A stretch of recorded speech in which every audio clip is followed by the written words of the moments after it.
So, let's talk about a really fascinating project with a title that asks a pretty huge question. Wer ist Kunst? Now, for those of us who don't speak German, that translates to who is art. And right away, this is going to be about way more than just a game. I mean, just think about that for a second. What if the whole reason you were playing, the entire objective, wasn't to rack up points or beat everyone else, but to literally become the prize, to become art itself? And that's because this isn't your typical game. It's really more of a philosophical exercise. We're not talking about something you just go out and buy in a box store, but an idea that you get to be a part of. When you decide to play Wer ist Kunst, you literally start with nothing. I'm serious. There's no box, no fancy board, no little plastic pieces. It's just you, an idea, and your own imagination. So, where do you even start? Well, you start by creating it. The whole thing is built around this amazing philosophy of upcycling. Taking things that might be considered trash and turning them into something new, something with meaning. They actually have a name for this, upcycling Spiel, which is just German for upcycling game. And there is one single golden rule you have to follow. You cannot buy anything new to make it. Everything has to come from stuff you already have lying around. And what kind of stuff are we talking about? Well, pretty much anything you can think of. The creators suggest things like painting old bottle caps to use as your game pieces, maybe digging out some dice from an old board game you don't play anymore. You could even glue together some cardboard packaging to make a one-of-a-kind trophy.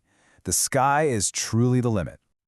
And that goes for the game board, too. It's a total blank canvas. You could repurpose an old chessboard, you could just grab a piece of scrap paper and draw your own path, or you could even use the cover of the book where the rules are printed.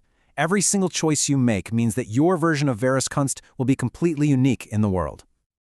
Okay, so we've built our game from the ground up using whatever we could find. So how do we actually play it? What makes a game with no set pieces or board even tick? What's the engine that drives this whole thing? At first glance, the main objective sounds pretty standard, right? You've got to start, you've got to finish, and your job is to be the first person to get there. Simple. But how you move? Well, that's where things get really, really cool. This right here, this is the heart of it all. As you build your board, you fill the spaces with different symbols. And the symbol on the space you want to land on tells you what category of trivia question you have to answer. You pull up a special website, find the category, and boom, there's your challenge.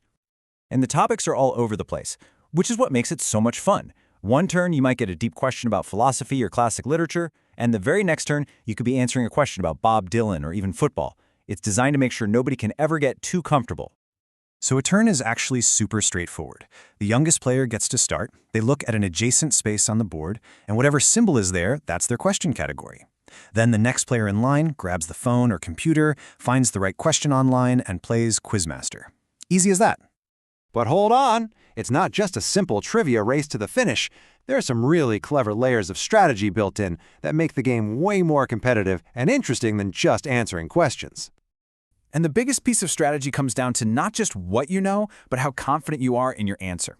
See, after the question is read, you have a choice. You can answer it right away, cold, or you can ask to hear the multiple choice options. And that decision changes everything. If you decide to go for it, to take that risk, and you answer correctly without hearing the options, you get this huge bonus. You leap forward 3 whole spaces. It's a total power move, a real game changer if you can pull it off. Now, if you play it a little safer and ask for the multiple choice options and you still get it right, you move forward just 1 space to the square you were aiming for. But, and this is a big but, you get to go again. So it's a slower but maybe steadier way to move toward that finish line. And you know what's really cool? The customization doesn't even stop there. The rules actually encourage you to throw in your own twists. You can add joker or action cards from other games to spice things up. Or you could adopt a send-back strategy where instead of moving yourself forward, a right answer lets you knock the lead player backwards. This quote really captures the whole spirit of the thing. It's called a wiki spiel, a wiki game. It's meant to be a living, breathing project that actually gets better and grows because of the people who play it. Players are actually encouraged to write their own questions and submit them to the website, making the game better for everyone else. All right, so let's bring this all home, right back to where we started. We built this game from scratch, we've learned the rules, we've seen how much you can make it your own. But what's the actual point? In a game called Who is Art, what does it really mean to win? Well, the finish line, the goal space, is labeled Ziel, which is German for goal. And the question printed there is the same one from the very beginning. Who is art? And the answer is just so perfect and simple. The person who gets to that finish line first doesn't just win. They become the answer to the question. The winner is art. So you get the amazing conceptual prize of becoming art itself, plus all the honor and glory that comes with it. And in this really fun, modern twist, you also win the phone or tablet that everyone was using to read the questions throughout the game. And all of that leaves us with one last big question to chew on. In a game that you create yourself, where you shape the rules, and where the final prize is literally becoming the art, where does the player actually end and the work of art begin?